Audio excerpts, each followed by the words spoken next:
কি রে দীপু কি হয়েছে? তুমি সবাই চিঠি দাও না আপা? দেই তো। কেন তুই কাউরে চিঠি দিবি? আমি একটা চিঠি লিখতে চাই। কারে চিঠি দিতে চাস?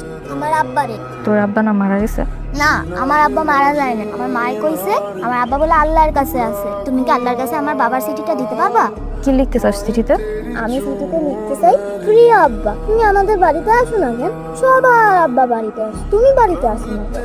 অন্যদের বাবা মেলায় ঘুরতে নিয়ে যায়, নতুন কাপড় কিনে দেয়, আর আমি সায়ে সায়ে খালি দেখি। আমার না খুব কষ্ট হয় জানো আব্বা।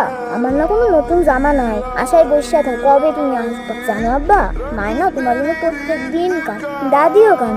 কতদিন হয়েছে মাছ আর গোস্ত দিয়ে ভাত খায়, তুমি আইলে মা গোস্ত দিয়ে ভাত রান্না করবে, কি মজা।